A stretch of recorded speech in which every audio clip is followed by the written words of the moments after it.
Oi, pessoal! Sejam muito bem-vindos à aula de emergências oftalmológicas. Meu nome é Carolina Martinez e essa aula é muito especial para mim. É o meu tema preferido dentro da oftalmologia e vocês já vão entender por quê. Por que que essa aula ela é importante? Porque num pronto-socorro como o do HC, entre 13 e 15% do total de atendimentos diários é no pronto-socorro da oftalmologia. Então, tem muitas queixas que levam os pacientes aos pronto-socorros dentro do olho. Por que eu acho esse assunto especialmente importante para você que não vai ser oftalmologista?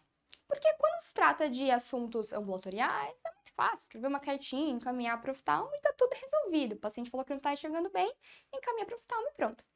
Agora, quando se tratam de emergências, quando se trata de pronto-socorro, às vezes você não vai ter um oftalmo lá do lado. Então você precisa pelo menos ter uma noção do que está acontecendo para começar a tomar uma conduta em relação a esse paciente, enquanto o oftalmologista não chega. Então, muita atenção aqui nessa aula.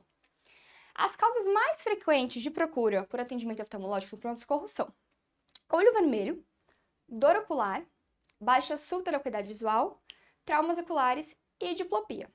E é aqui em traumas oculares que está o motivo dessa aula ser tão especial para mim.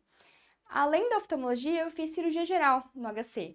Então, esse é o assunto que consegue unir essas duas paixões. Espero que vocês aproveitem bastante essa aula. Então, tudo começa quando você está no seu pronto-socorro, no seu plantão, e abrem-se 5 fichas ao mesmo tempo. A triagem não está funcionando muito bem hoje, abriram as 5, tudo como ficha amarela, e você vai dar uma olhadinha para ver o que você vai atender primeiro. O primeiro caso era um paciente de 18 anos com olho vermelho. O segundo caso, um paciente de 60 com uma piora visual progressiva. Depois, um paciente de 56 anos com uma queimadura ocular com alvejante, espirroma alvejante enquanto limpava a casa.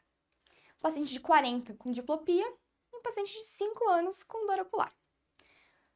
Quem você atende primeiro?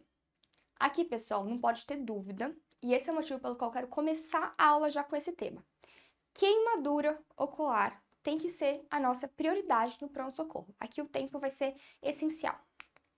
Então, eu vou começar aqui com a nossa ficha número 1. É uma ficha vermelha, tá? Eu vou sempre deixar aqui no cantinho da tela qual seria a cor dessa ficha. Até para vocês já irem começando a pegar um nível de velocidade com o qual vocês têm que atender esse caso. Então, a nossa primeira paciente, uma mulher de 56 anos, que estava realizando tarefas domésticas quando os olhos foram atingidos por um alvejante.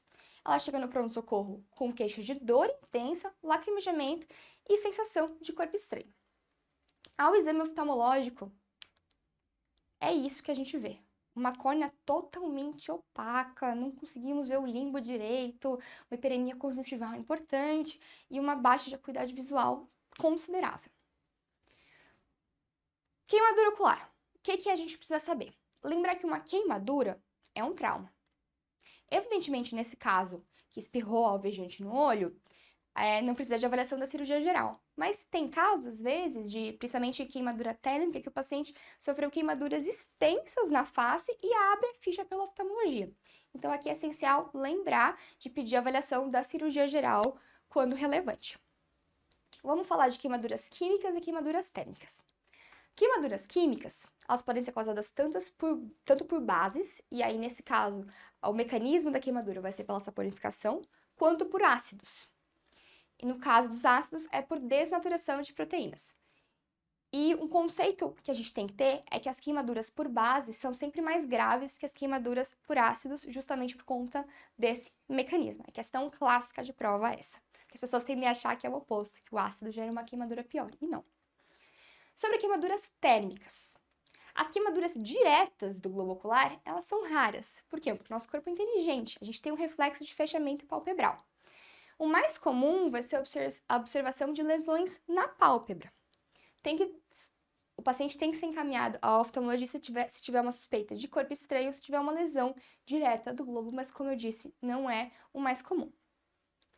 Dentre as queimaduras oculares químicas, que eu vou falar mais para vocês aqui, a gente tem queimaduras mais leves, como essas duas primeiras aqui, e queimaduras mais graves, como era o caso da nossa paciente que abriu a ficha no pronto-socorro. essa cor esverdeada aqui, só explicando, antes que vocês achem que foi uma queimadura com alguma coisa verde, é um exame que a gente faz, a gente pinga um colírio de fluoresceína e joga uma luz azul. Com essa luz azul, a gente consegue ver exatamente onde está a desepitelização corneana. Então, a gente sabe que o defeito, a área onde aquela substância química atingiu, foi exatamente essa. No caso de uma queimadura mais grave, toda a córnea foi atingida. Então, se a gente fosse realizar o mesmo exame, tudo aqui estaria esse verde brilhante. Qual que é o tratamento? O tratamento tem que ser instituído imediatamente, antes de mais nada. Você pode ter 15 fichas no pronto-socorro da oftalmo. O primeiro que você vai atender é a queimadura ocular.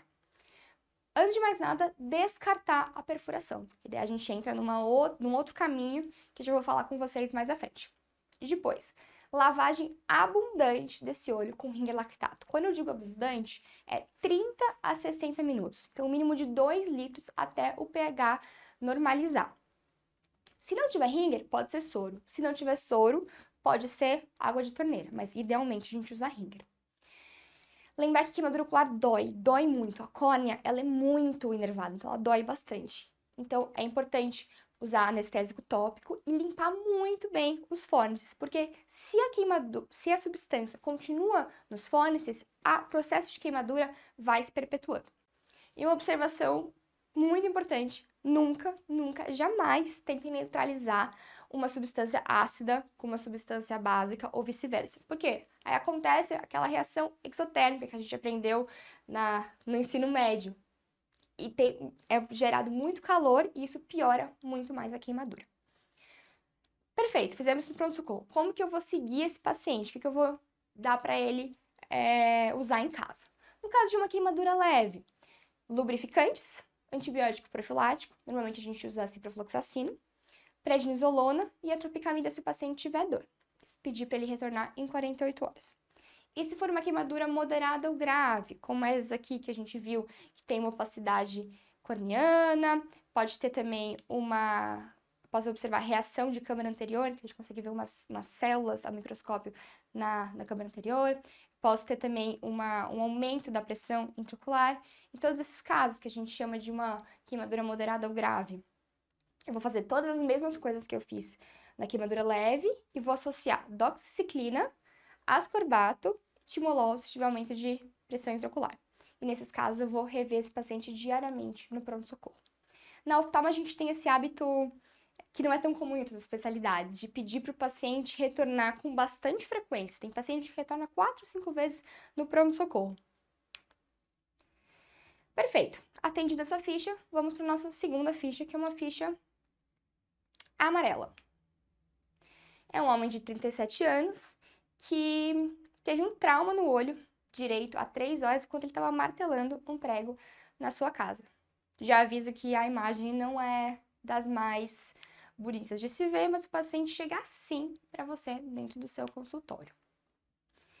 Vamos falar de trauma ocular, então. Qual que é a epidemiologia do trauma ocular? Normalmente, a gente vai ter homens jovens de 20 a 40 anos. Qual que é a importância disso? Essa é uma causa de cegueira lateral muito importante no mundo. E não é uma cegueira qualquer, porque é uma população que é economicamente ativa. Então, isso tem um dano, pensando em termos econômicos, muito relevantes. No trauma ocular, a gente pode ter lesões diversas. Pode ter lesão no globo, em anexo, lesão no nervo óptico, e pode oscilar desde lesões superficiais, que se recuperam sozinhas, até perdas visuais irreversíveis. Tem esse esqueminha bem interessante, que a gente usa para classificar os traumas oculares. Então, primeiramente, a gente divide em traumas que têm um globo íntegro e que têm um globo aberto. No caso do globo íntegro, eu posso ter uma contusão ou uma laceração lamelar. No caso do globo aberto, eu posso ter uma ruptura. E nesses casos de ruptura, normalmente é por um trauma de grande energia causado por objetos que não tinha corte.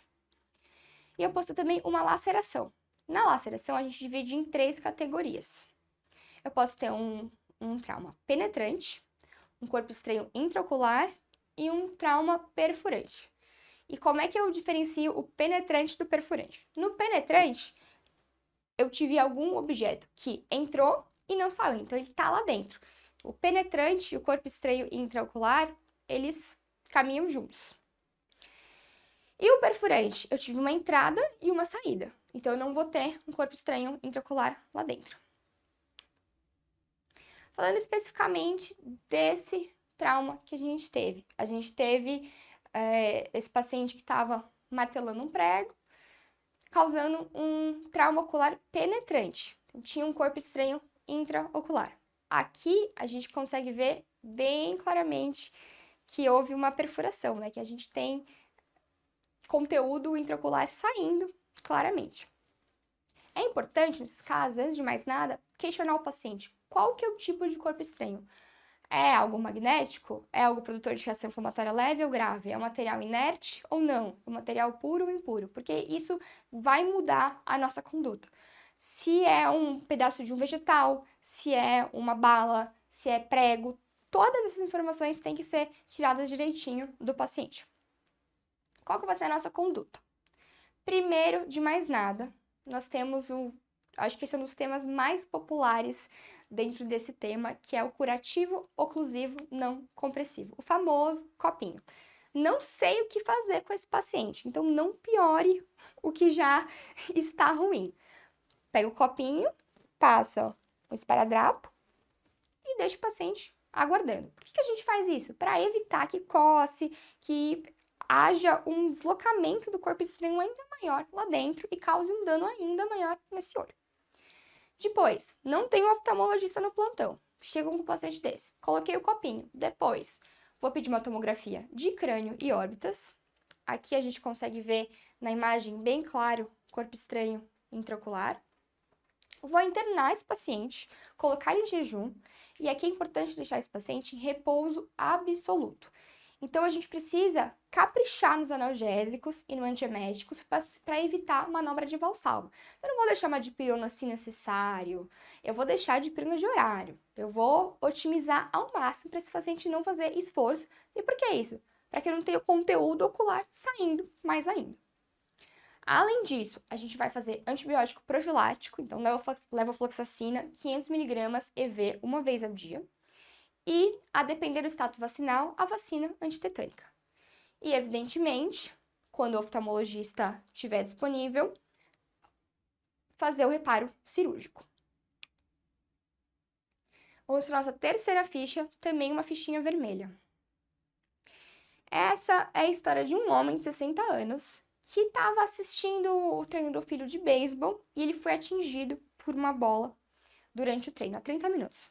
Esse paciente vem te queixando de dor, diminuição da acuidade visual, proptose e edema de pálpebras à esquerda. E é assim que esse paciente vem para você. Eu coloquei a bola de beisebol aqui porque ela é uma bola mais pesada, então a gente vê bastante trauma associado à bola de beisebol. A gente consegue ver aqui, ó, uma proptose importante, uma hiperemia conjuntival, uma quimose, a pálpebra bem edemaciada. O que aconteceu com esse paciente? Aconteceu uma hemorragia retrobulbar. O que é isso? Quando a gente teve aquele trauma, houve um sangramento intraconal. Então, dessa região aqui. Normalmente, o vaso que mais sangra é a artéria intraorbitária ou os seus ramos. Começou a sangrar aqui e a gente tem uma cavidade bem restrita, que toda a órbita ela é circundada por paredes ósseas. Então, começa a sangrar, acontece um aumento da pressão intraorbitária, mesmo com um volume de sangue pequeno.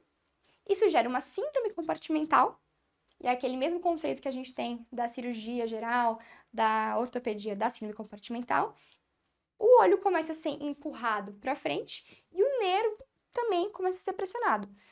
Isso gera uma neuropatia óptica isquêmica anterior, que justifica a baixa acuidade visual aguda desse paciente. Nesse caso, então, o que a gente teria? Entrando de novo naquela nossa classificação dos traumas oculares. Eu tenho uma lesão com um globo íntegro e uma contusão, tá ok? Ok, tem então uma hemorragia retrobulbar. Quais são os principais sinais? A gente vai ter proptose, equimose, uma tensão palpebral aumentada, você consegue palpar, sentir que a pálpebra está mais tensionada. Uma restrição de motricidade ocular extrínseca, porque os músculos também vão estar sofrendo essa pressão. Uma baixa de acuidade visual. Posso ter um defeito pupilar aferente relativo, um aumento da pressão intraocular, evidentemente, e evidências de oclusão vascular retiniana, além de um edema de disco óptico. Quais são outros diagnósticos diferenciais? Celulite orbitária, que aí, evidentemente, a nossa história seria diferente, né? Não seria uma história de trauma, teria mais comemorativos infecciosos. Um enfisema orbitário e uma fratura em blowout. Queria só deixar claro que só por esse exame a gente não conseguiria diferenciar muito bem, só por essa imagem não dá para diferenciar de uma fratura em blowout. Mas eu quis trazer esse assunto especificamente, acredito que o pessoal da cirurgia plástica vai entrar mais na fratura em blowout. A hemorragia retrobulbar, ela acontece nesse tipo de trauma, mas ela acontece também numa situação que é relativamente comum dentro da oftalmologia. Quando a gente vai fazer anestesia, a gente faz às vezes um bloqueio retrobulbar, que é uma injeção de lidocaína. A gente entra com a agulha aqui e faz o bloqueio.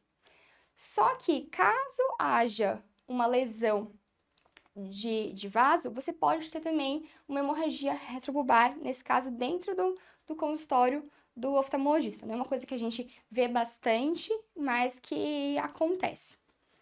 Qual que é o tratamento nesse caso? Seja causado pela bola de beisebol, seja causado pelo bloqueio retrobulbar.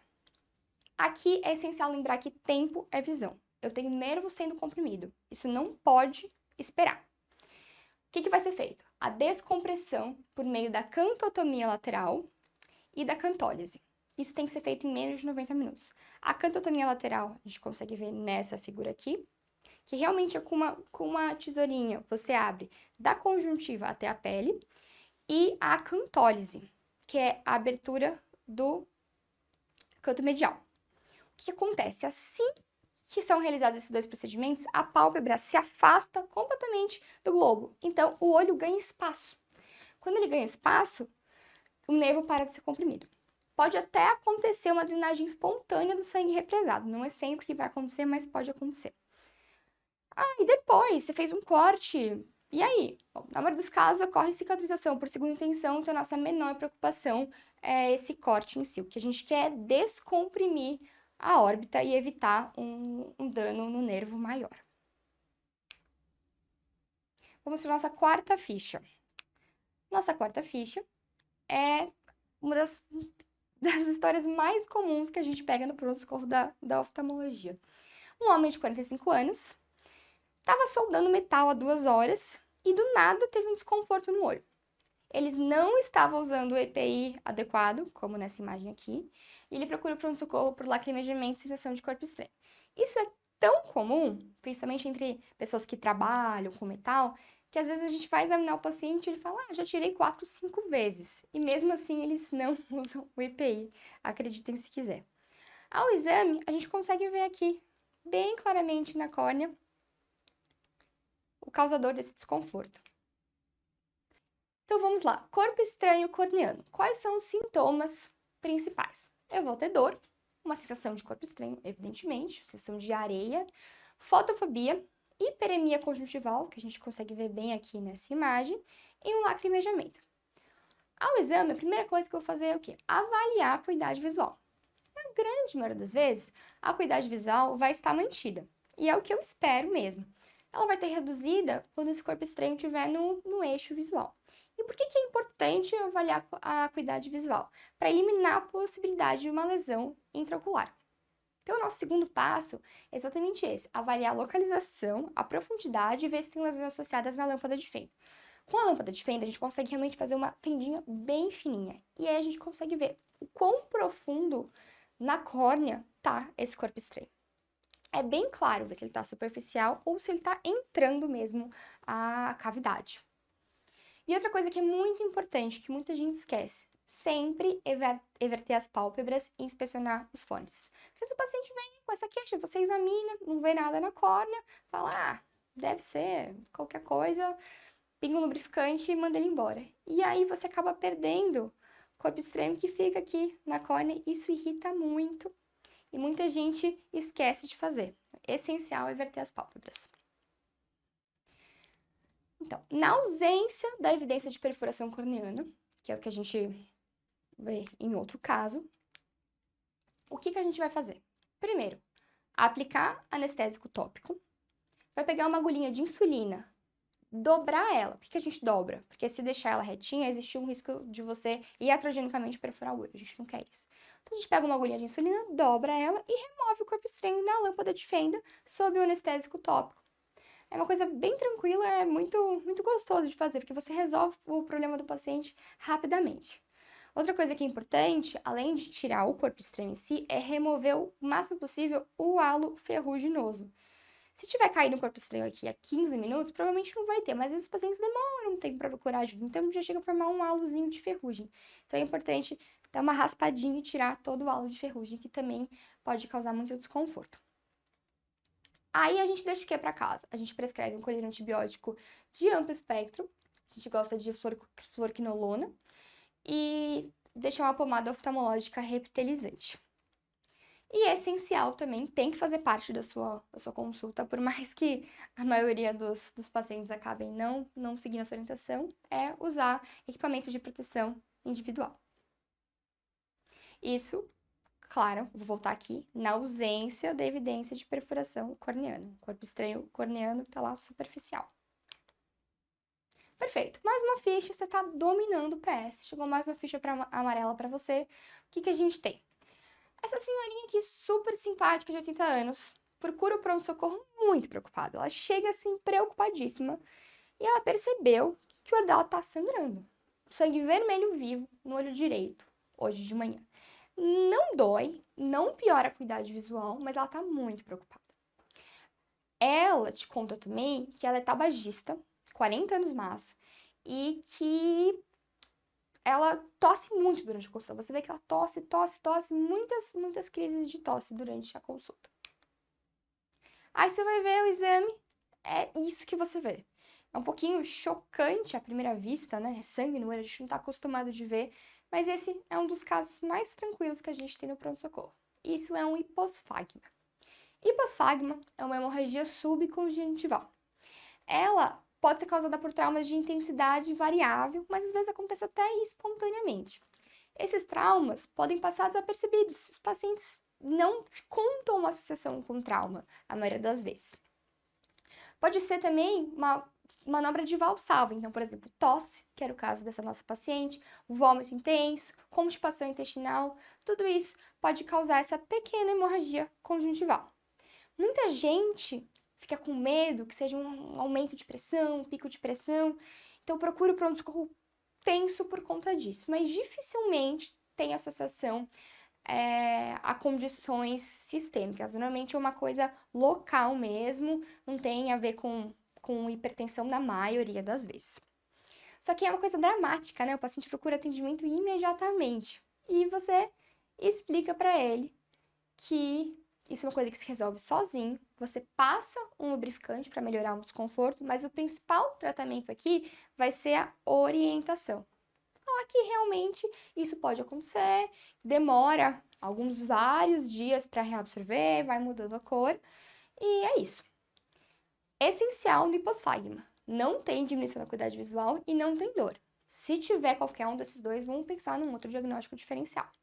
E a gente tem desde hiposfagmas bem discretinhos como esse daqui, até alguns mais importantes. Mas, de qualquer modo, o tratamento, lubrificante e orientação. Aqui a gente começa a entrar no grande mundo do olho vermelho. Essa tabela é bem interessante porque ela ajuda a gente a diferenciar um pouco quais são os diagnósticos diferenciais. Então, especificamente desse paciente, a gente tem um olho vermelho. Secreção? Não vai ter secreção. Dor? Também não vai ter. Se não tem secreção, se não tem dor, é uma hemorragia subconjuntival. Esse é um esqueminha bom pra gente ter também em casa, pro plantão. Vamos então para nossa ficha número 6. A ficha número 6 é uma criança de 8 anos que é trazida pela mãe ao pronto-socorro por conta de dor ou movimentação ocular, proptose e piora da acuidade visual. Tudo à esquerda. Além disso, essa criança tem febre há 1 dia. E há 3 dias ela teve tosse e coriza, mas a mãe não procurou o pronto-socorro porque achou que não precisava.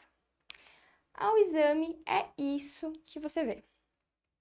Esse é um assunto que vocês vão estudar muito na pediatria também, que são as celulites pré-septais e septais. A primeira coisa é entender anatomicamente o que é uma coisa e o que é outra. Então, eu vou ter uma celulite pré-septal ou periorbitária, a mesma coisa, toda vez que eu tiver anteriormente ao septo orbitário. E uma celulite pós-septal ou orbitária quando eu tiver posterior a isso. Tá bom. Não me ajudou. Então vamos lá. Trouxe uma tabela para vocês que vai ajudar bastante a diferenciar essas duas doenças. A celulite pré-septal, ela normalmente, o principal fator de risco é uma infecção cutânea. Então, a etiologia serão germes de pele, especialmente Staphylococcus aureus e Streptopiógenes. Já na celulite pós-septal, que é a celulite orbitária, a gente vai ter como fatores de risco uma rinocinusite, um trauma ou infecção dentária, mas principalmente rinocinusite. Então, quais serão os bichos mais frequentes nessa condição? Bichos de infecção de via superior. Então, Streptopneumoniae, Haemophilus influenzae, Moraxella, tá bom? Quanto à faixa etária, ela não ajuda muito a gente a diferenciar. Então, na pré-septal, a gente tem 2 picos, um de 0 a 10 anos, outro de 50 a 60 anos. Já na pós-septal, ela é mais comum em crianças, é a principal causa de óbito agudo em crianças e vai ser a terceira causa em adultos. Mas a faixa etária não é o que diferencia, mais uma informação para vocês. O que diferencia de verdade? A história prévia, então, se o paciente teve uma infecção cutânea, você vai caminhar para um lado. Se o paciente teve uma infecção de viária superior, vai caminhar para o outro. E a clínica do paciente. Na celulite pré-septal, eu vou ter dor, calor, edema, hiperemia, então sinais flogísticos e mais nada além disso. Então, como é que eu vou tratar um quadro que é superficial? Antibiótico via oral, com cobertura para gram positivo. Posso usar cefalexina, pode usar clavulina. Casos mais graves, criancinha pequena, ceftriaxona. E no caso da pós-septal, eu vou ter também dor, também calor, também edema, também epiremia, só que eu vou ter mais coisa, eu vou ter proptose. Eu vou ter dor e restrição à motilidade ocular. Diplopia, quimose e baixa acuidade visual. Se tiver, não precisa ter todos esses, tá, gente? Se tiver qualquer um desses, a chance de ser uma celulite pós-septal aumenta estrondosamente. Importante questionar um a um. Com criancinha, às vezes é mais difícil de questionar isso, mas a gente consegue ver, né? A gente consegue pedir para a criança olhar para um lado, olhar para o outro, ver que ela está com face de dor. A gente consegue examinar mesmo com criancinha menor. Nesses casos, qual que é a nossa conduta? Vou internar esse paciente, pedir uma tomografia de órbita, eu tenho uma infecção maior acontecendo. Então, hemograma, hemocultura, VHS, PCR, uma punção lombar se eu tiver suspeita de meningite. Que antibiótico eu vou usar aqui? Um antibiótico de amplo espectro endovenoso, então ceftriaxone com metronidazol. E se eu tiver um abscesso, a gente já sabe, né? Abscesso é igual a drenagem cirúrgica. Apesar da celulite pós-septal ser mais comum em crianças, os abscessos são mais comuns em adultos. Trouxe aqui uma imagem para vocês bem interessante que a gente consegue ver aqui, ó, seio todo velado. A gente consegue ver de onde que veio essa infecção. E aqui, abscesso. Aqui é um abscesso também. Tem que ser drenado cirurgicamente, senão eu posso dar o antibiótico que eu quiser, não vai resolver. Vamos para a ficha de número 7. A ficha de número 7 é uma mulher oriental, bem simpática, que chegou para um socorro com uma dor insuportável no olho direito e uma baixa acuidade visual há 3 horas. Além disso, ela está nauseada. Ela te conta que de antecedente oftalmológico ela só tem hipermetropia, mais nada. E que recentemente ela começou um tratamento para depressão com nortriptilina. Ao exame, você vê esse olho edemaciado, uma córnea mais opaca, uma mediomidríase. O que temos nesse caso? Não sei. Náusea, o que tem a ver? Fiquei confuso. Então vamos lá. Tem um olho vermelho. Secreção? Não, não tenho secreção. Dor? Tenho dor. É uma dor leve? Não, é uma dor moderada a intensa. Tem um corpo estranho? Olho na lâmpada de fenda, não tem um corpo estranho. Abrasão craniana? Coloco o colírio de fluoresceína, não vejo nenhuma abrasão. Uveíte anterior? Vou medir a pressão e aí que eu fecho meu diagnóstico, né? Glaucoma agudo, que o nome mais correto é o fechamento angular agudo primário. Quais são os principais fatores de risco para o fechamento angular agudo primário? Aquela senhora que eu trouxe para vocês, quero que vocês guardem aquela imagem. Então, mulheres asiáticas acima de 50 anos, com ângulo estreito, olho pequeno, então um olho hipermétrope normalmente é um olho menor, e uma câmera rasa. E os sintomas? Dor intensa, baixa de acuidade visual, visão de halos, náuseas e vômitos. Os sinais: vou ter uma pressão intraocular elevada, evidentemente, uma pupila em médio midríase, uma hiperemia conjuntival e um edema corneano. E por que acontece o fechamento angular agudo primário? Vou pedir para vocês voltarem para a nossa aula de anatomia que a gente explica exatamente a fisiopatologia dessa doença. Então, a ideia é que aí, construindo conhecimento com vocês, pouco a pouco, voltem para a aula de anatomia que a gente explica isso, ok? Qual que é o tratamento? A gente tem o tratamento temporário no pronto-socorro, que é para resolver a situação, e o tratamento definitivo. No pronto-socorro, o que fazer? Vai usar agentes hiperosmóticos, como, por exemplo, o manitol, colírios corticoides e hipotensores. Qual é o tratamento definitivo? A gente faz a iridotomia bilateral. A iridotomia é uma pequena abertura na íris para evitar novos casos de fechamento angular agudo. E por que bilateral, se a paciente só teve num lado? Porque todos os fatores de risco que ela tem para um olho, ela tem para o outro também. Então, a gente já garante, faz a iridotomia bilateral. Se for uma questão de prova, isso, as duas palavras têm que constar na resposta para estar 100% certo, ok? Ótimo, vamos então para nossa próxima ficha número 8. Ficha número 8, uma ficha amarela, de um jovem de 18 anos que conta que acordou há 4 dias com o olho esquerdo grudado por uma secreção esverdeada. Ele te conta também que teve vermelhidão e sensação de corpo estranho e não teve piora de acuidade visual. Isso aqui é bem fácil, né, gente? Quem nunca teve um quadro desse? Uma conjuntivite. Eu coloquei isso aqui porque é muito prevalente, então a gente tem que comentar na aula. Não que seja um grande diagnóstico, mas eu acho que a gente tem que conhecer como médico. Etiologias diversas. Infecciosa, alérgica e a mais comum vai ser a conjuntivite viral. O que é importante da conjuntivite viral? Não precisa de antibiótico, tá? De novo, conjuntivite viral não precisa de antibiótico. A resolução é espontânea.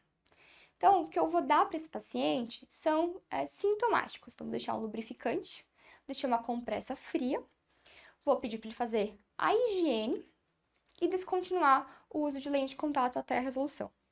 Uma medida que é essencial aqui é afastar esse paciente, porque a conjuntivite viral, ela é altamente contagiosa.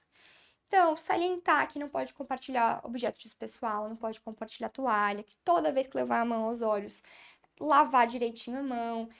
É tão contagioso que às vezes a gente vê famílias inteiras que vêm com conjuntivite, e aí quando o paciente vem com conjuntivite num olho, a gente já avisa, ó, amanhã já vai estar no outro, e é dito e feito. Como que a gente diferencia de conjuntivite viral para bacteriana? Isso é na lâmpada de Fenda. A gente olha na lâmpada de Fenda, a gente vai ter folículos, quando for uma conjuntivite viral. Quando for uma conjuntivite bacteriana, a gente vê as papilas. E no caso da conjuntivite bacteriana, aí sim a gente entra com antibiótico.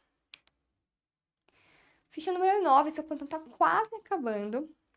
Chega esse senhorzinho, um homem de 78 anos que procura o pronto-socorro com uma queixa de moscas volantes há 3 dias. Mosquinhas passando na visão.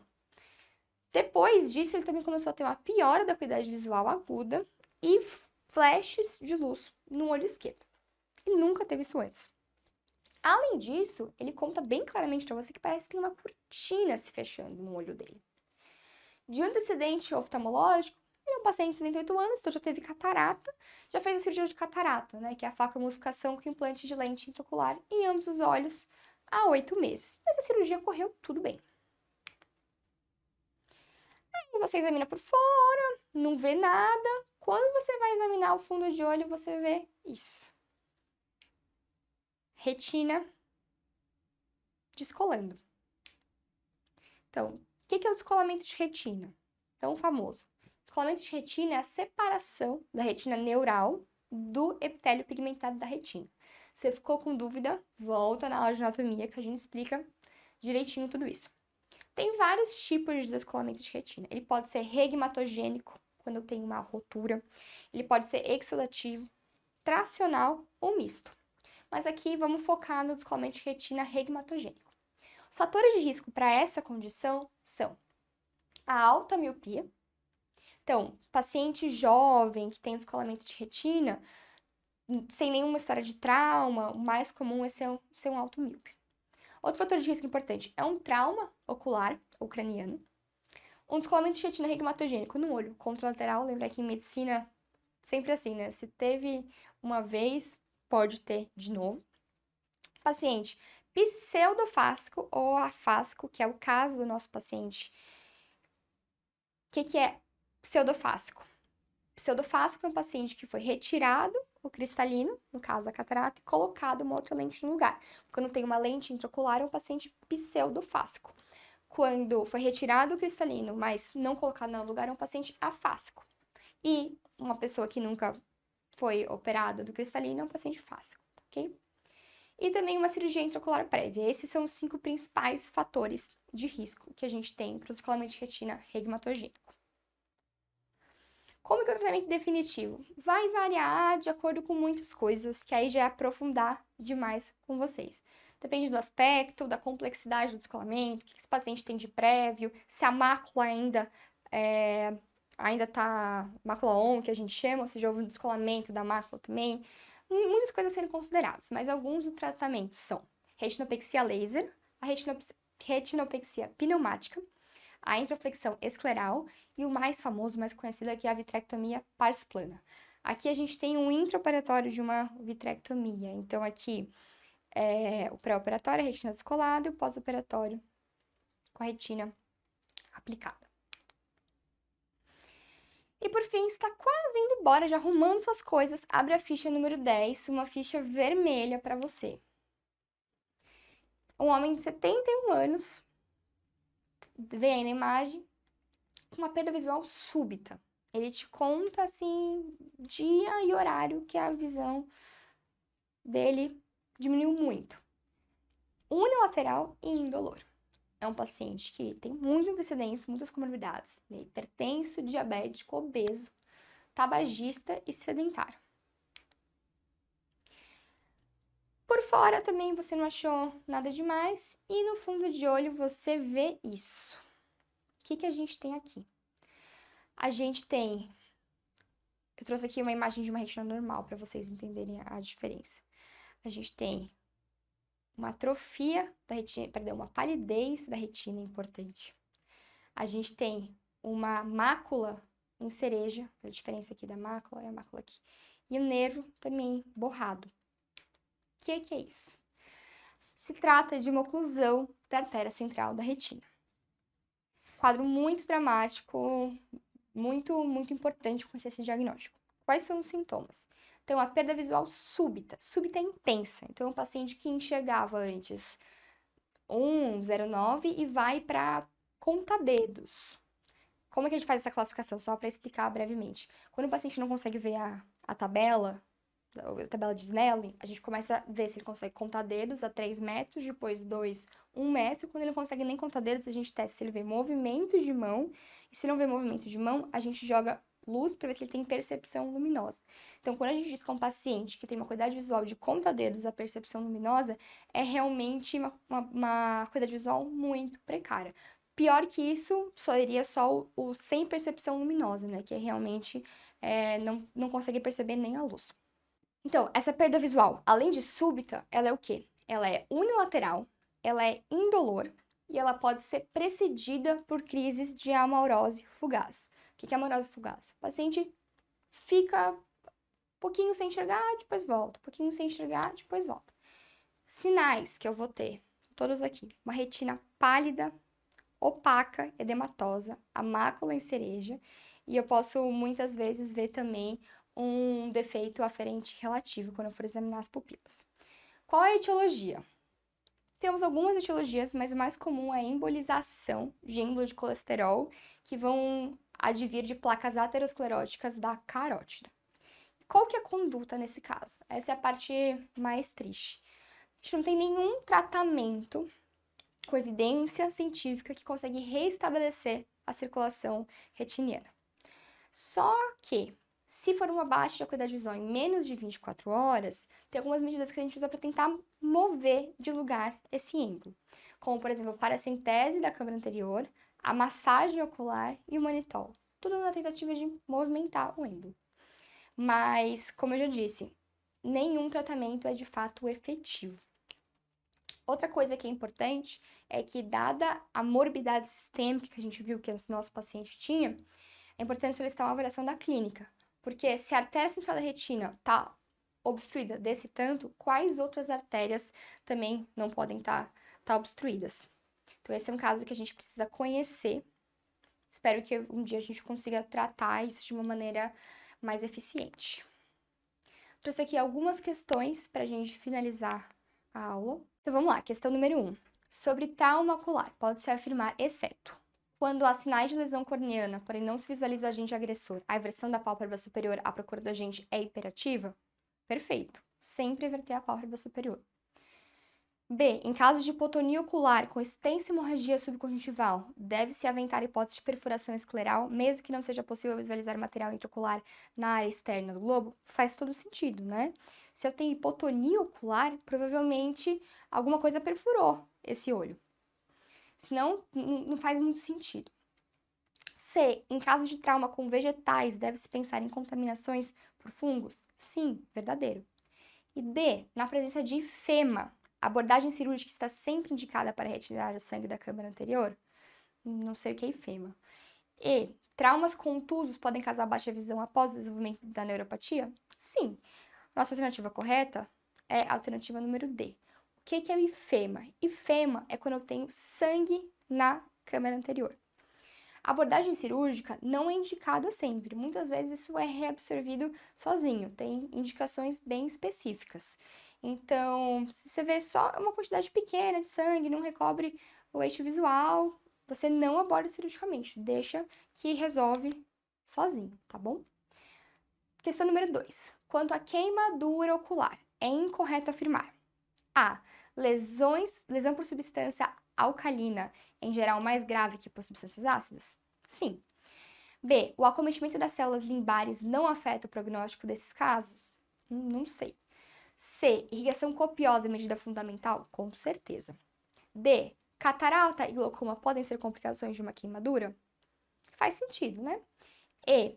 Em lesões por álcalis, os proteoglicanos e as fibras colágenas da matriz são destruídos? Isso mesmo. Então, qual é a alternativa incorreta? Essa daqui. O acometimento das células limbares não afeta o prognóstico desses casos. Vou lembrar vocês um pouquinho, voltar para a anatomia, o que é o limbo, né? O limbo é exatamente essa transição que a gente tem entre a esclera e a córnea, essa região aqui. E por que ela é importante? Porque no limbo ficam as células tronco do epitélio corneano. Então, o prognóstico depende, sim, muito da extensão da lesão no limbo. Outras coisas que vão ser importantes para determinar o prognóstico são o grau da opacificação da córnea e se tiver lesão de estruturas intraoculares. Perfeito, vamos para a próxima. Questão número 3. O paciente de 20 anos estava martelando um prego quando sentiu um pedaço de metal bater no olho. Você fez o atendimento dele no pronto-socorro, notou um material de tonalidade marrom na córnea. O que você vai fazer? Opção A, irrigação abundante. Opção B, retirar o corpo estranho do olho com uma pinça. Opção C, curativo e encaminhar urgente ao oftalmologista para descartar perfuração. D, curativo compressivo com pomada de antibiótico e encaminhar ao oftalmologista. Lembrar sempre do copinho aqui. Então, de fazer o curativo com o copinho, então curativo, oclusivo, não compressivo, e encaminhar urgente ao oftalmologista. Irrigação tá errado por quê? Irrigação seria caso de queimadura, né? Retirar o corpo estranho do olho com uma pinça? De jeito nenhum. Você não sabe se perfurou o olho inteiro, não vai fazer isso de maneira alguma. E curativo compressivo? Nunca. Se tiver algum corpo estranho intraocular, você termina de empurrar ele lá pra dentro, causa mais lesões. Então, é curativo, oclusivo, não compressivo e encaminhar ao oftalmologista. Copinho de novo aqui para não esquecer. E vamos para a nossa última questão para finalizar a nossa aula. Essa é uma questão que eu gosto muito, que é uma questão da prova de 2018. Eu sei que vocês ainda não estão perto de pensar em prova de residência, mas eu quis trazer para vocês verem como já dá para responder. Uma mulher de 68 anos de idade chegou para pronto-socorro com dor insuportável no olho direito e náuseas. Você que assistiu a aula já começou a pensar no fechamento angular agudo, né? Essa paciente conta que a dor teve início de forma súbita, 3 horas, acompanhada por baixa acuidade visual e olho vermelho. Tudo casando, pensando no glaucoma agudo. Essa paciente não tem doenças oculares prévias nem hipermetropia. A paciente é diabética, hipertensa com controle irregular e começou recentemente tratamento para depressão com nortriptilina. A inspeção você observa esse quadro. Aquilo que a gente já tinha conversado, né? Hiperemia conjuntival, um edema corneano, mediamidríase, tá fácil. Aí você vai direto marcar lá, fechamento angular agudo primário e não é isso que ele tá te perguntando. E é por isso que eu gosto dessa questão, porque é uma questão muito inteligente. Aí ele tá te perguntando qual é a alternativa que apresenta uma característica clínica e um fator de risco associados à principal hipótese diagnóstica para o caso. Então, você sabe que é glaucoma, mas você precisa saber um pouquinho mais, você precisa dar um passinho a mais. Então, primeiro vamos lá, característica clínica.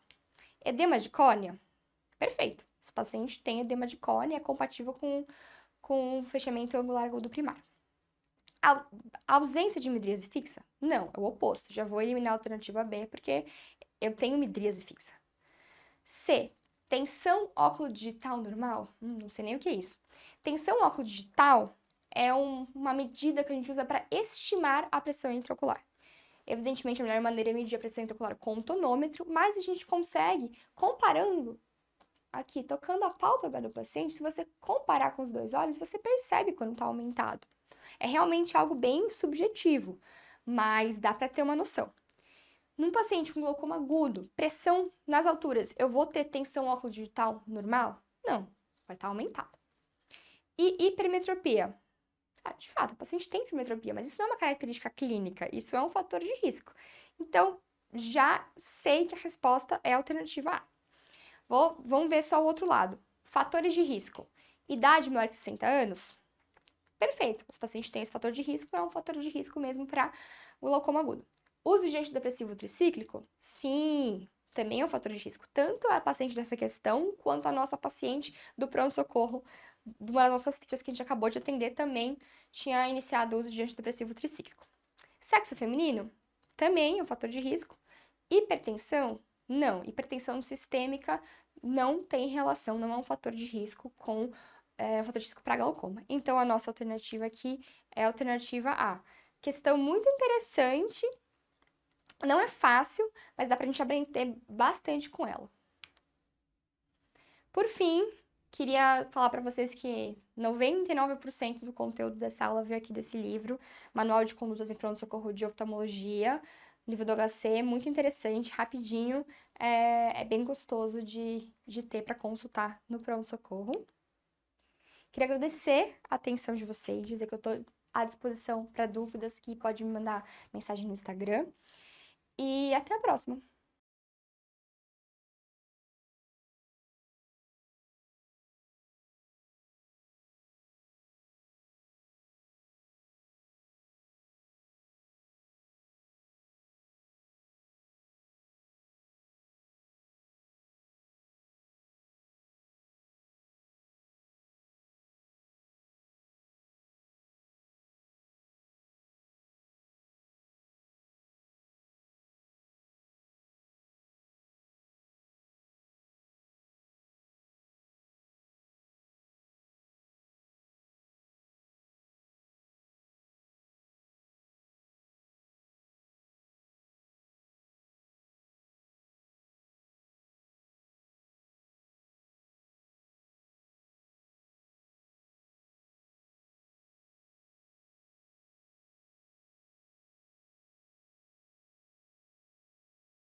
Oi, pessoal, sejam muito bem-vindos a mais uma aula do bloco de oftalmologia. Eu sou Carolina Martinez e hoje eu vou falar para vocês de um assunto que, de cara, as pessoas já não têm muita vontade de assistir, né? A gente vai falar sobre farmacologia dentro da oftalmologia.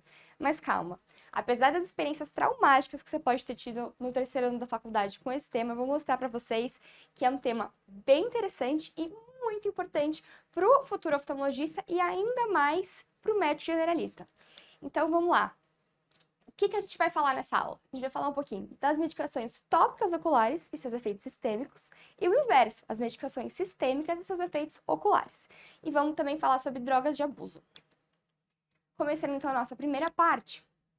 Primeiro, para a gente entender qual que é a repercussão dos colírios que a gente aplica nos olhos no restante do corpo, a gente precisa entender como que funciona a absorção sistêmica das drogas oculares, tá bom? O principal mecanismo vai ocorrer pelo sistema de drenagem das vias lacrimais, que é composto pelos pontos lacrimais, que a gente tem aqui, ponto lacrimal superior e ponto lacrimal inferior, pelos ductos inferior e superior, pelo saco lacrimal, e, além disso, do ducto nasolacrimal, que vai ter sua hoste de abertura no meato inferior da cavidade nasal, tá? Aqui em cima a gente vai ter a glândula lacrimal principal.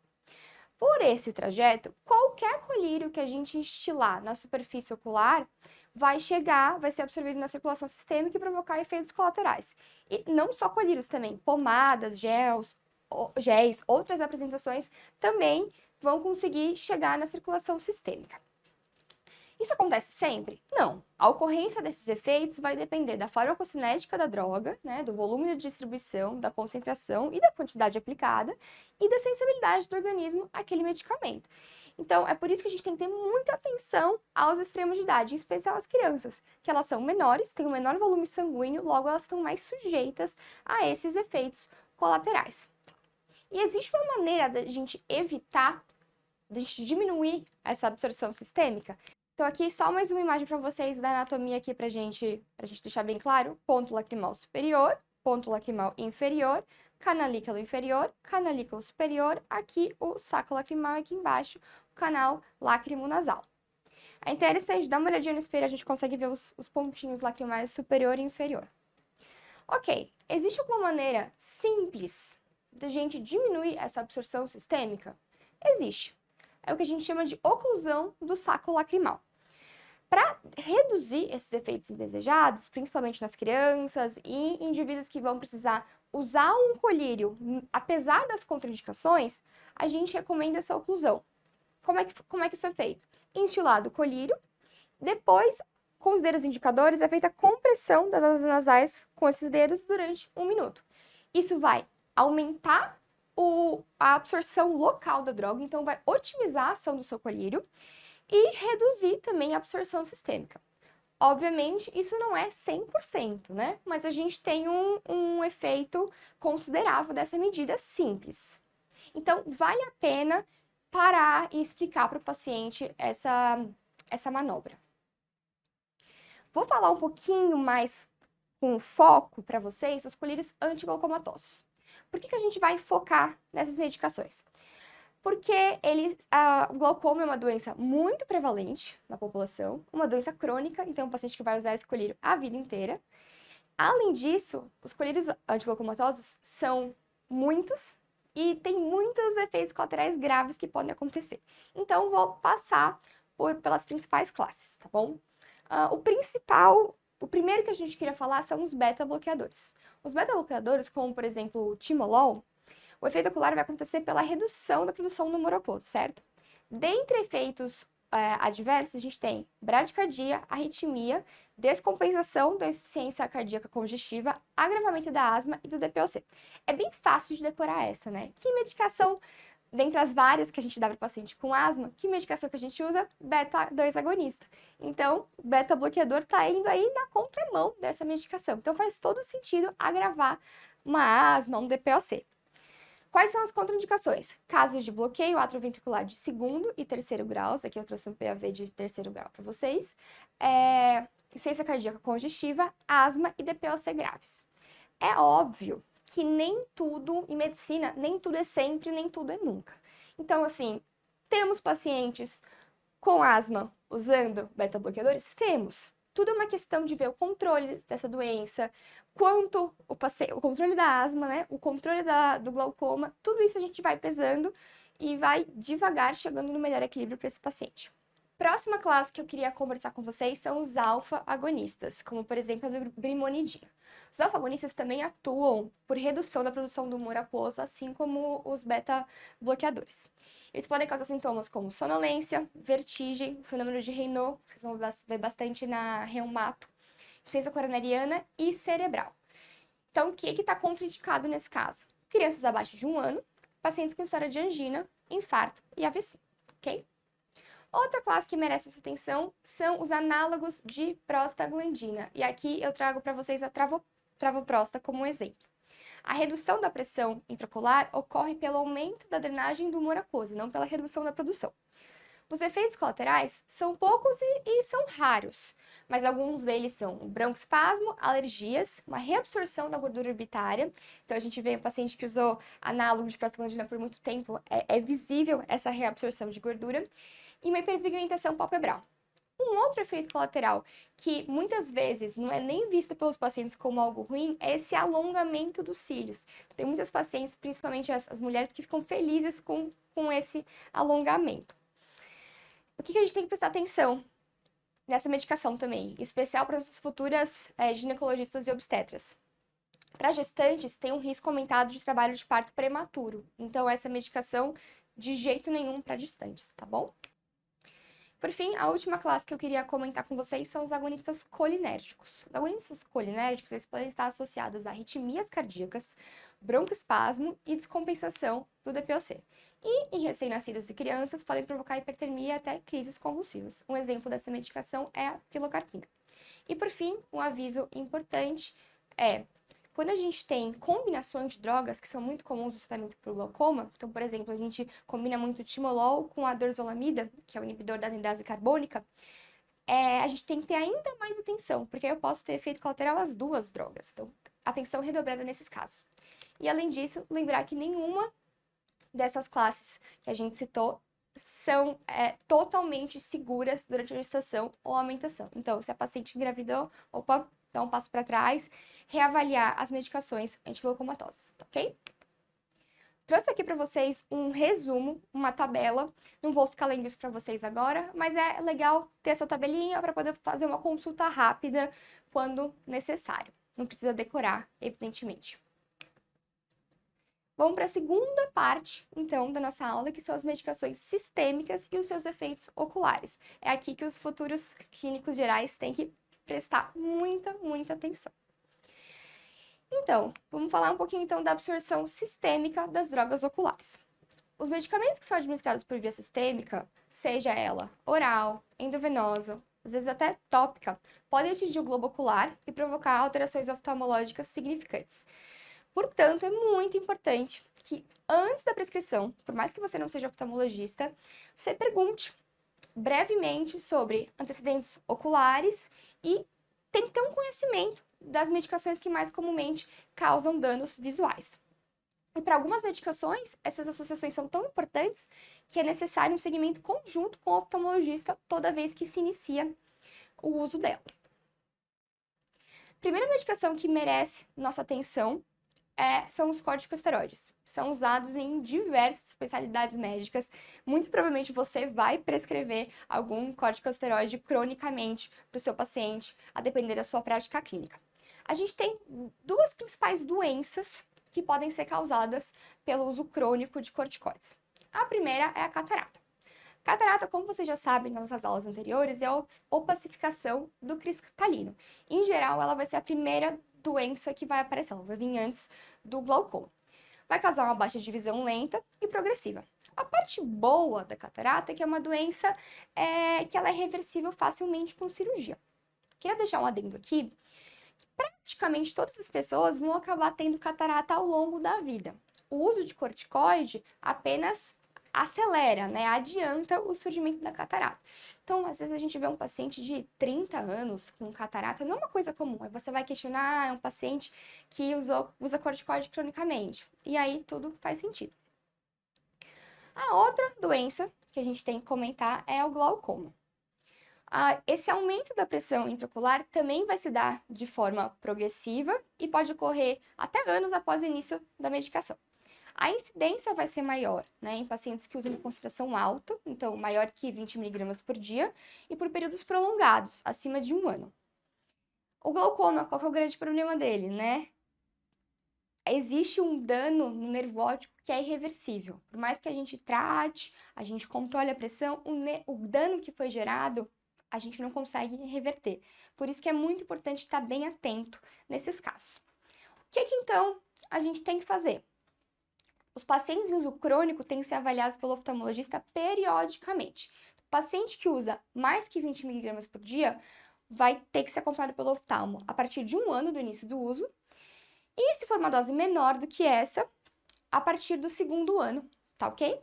E, evidentemente, se o paciente tiver queixas, tem que encaminhar precocemente. Aqui eu trouxe uma imagem para vocês de uma catarata causada por corticoides e aqui a neuropatia óptica causada pelo glaucoma. Então aqui é um nervo normal, a gente vê uma escavação fisiológica e aqui um nervo glaucomatoso bem escavado. Vou trazendo imagens para vocês já irem se acostumando um pouco com isso. Outra medicação que não dá pra gente não falar é a cloroquina. A cloroquina entrou na medicina como um antimalárico, depois se tornou muito importante dentro das doenças reumatológicas e recentemente, durante a pandemia do Covid, falou-se muito sobre ela, muito mais do que a gente deveria ter falado. Quais são as duas principais doenças que são causadas pela cloroquina? A primeira é a ceratopatia verticillata e a segunda é a maculopatia cloroquínica. A ceratopatia verticillata, ela é mais um achado, é uma opacificação, vocês podem ver aqui uma imagem bem bonita, uma opacificação discreta da córnea, que em geral não provoca uma baixa acuidade visual, nem necessita a suspensão da droga. Ela pode aparecer tanto alguns meses ou até anos após o uso da medicação, e também pode desaparecer de 6 meses a 2 anos após a sua suspensão. E o seu aparecimento não vai depender da dose. É mais um achado de exame, não é nada que vá fazer com que o paciente tenha um sangramento contínuo. Não é a ceratopatia verticillata que vai fazer o seu paciente ter que ser acompanhado pelo oftalmologista. O que é, então?